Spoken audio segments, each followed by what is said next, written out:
Hey, welcome. Have you ever stopped to think about how a movie just appears on your screen in perfect 4K? Or how Wi-Fi seems to pull data right out of the air? Well, it's not magic, but it's close. It's all thanks to this invisible, super fast journey that digital signals take every single second. Today, we're going to pull back that curtain.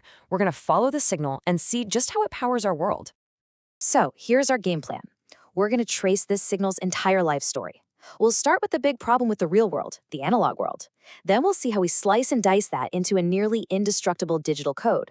After that, we'll look at the different roads it can take, the slow ones and the superhighways. We'll even decode the secret language that gives it insane speeds. And finally, the best part, we'll connect all this techie stuff right back to your screen.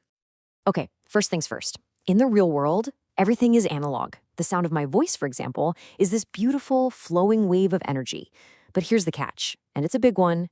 It's super, super fragile. The real world is just messy. Right, so an analog signal is basically an electrical copy of something real. Simple enough, but its biggest weakness is something called noise, any random electrical interference. And once that noise gets mixed in with the signal, that's it. It's permanent. You can't just filter it out perfectly. The original information is damaged for good. There's no undo button. This is the perfect way to think about it. Imagine you write a really important message in the sand at the beach. What happens when even a tiny bit of wind blows? The letters get smudged, right? Maybe you can still make it out, maybe not. But it's not perfect anymore. That wind is noise, and it messes up your message forever. So if the analog world is like writing in sand, what's the solution? Well, you carve it in stone.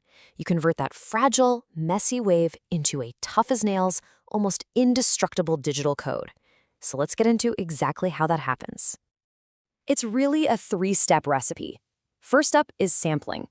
We take a bunch of lightning-fast snapshots of the analog wave. Then, quantization. For every single snapshot, we give it a number from a list of possible values. And finally, encoding.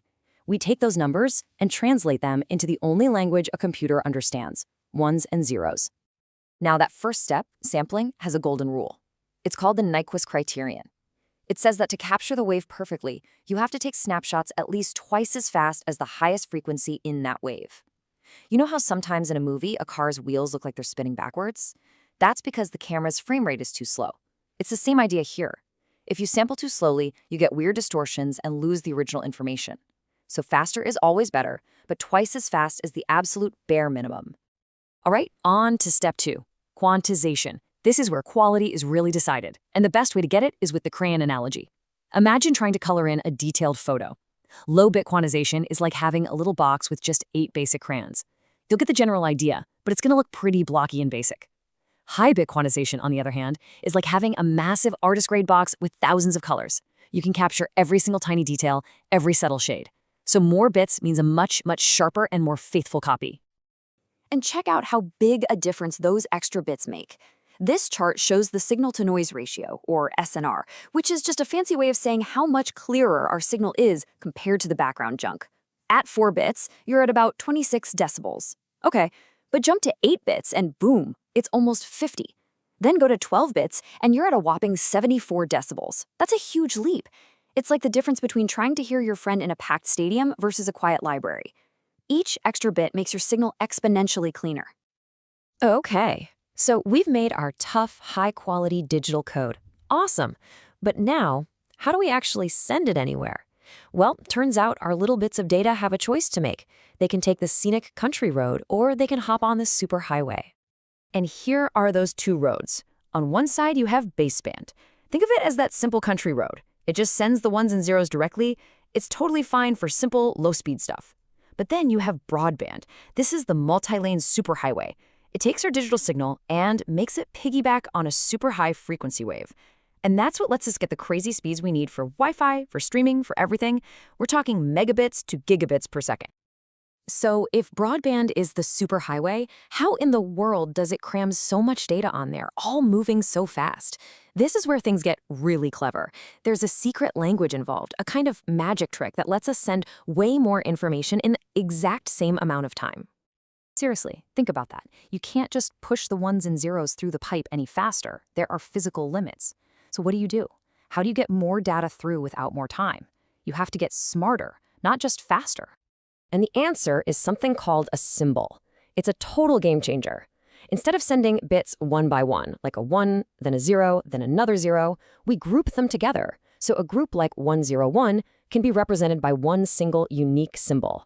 It's like instead of spelling out a word, letter, by letter, you just say the whole word at once. It lets you communicate so much more information so much faster.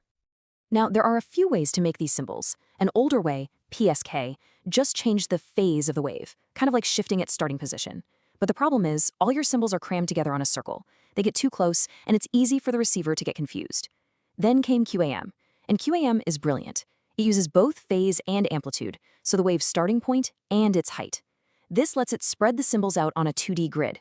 Suddenly, every symbol has its own personal space, which means way less confusion and way less interference.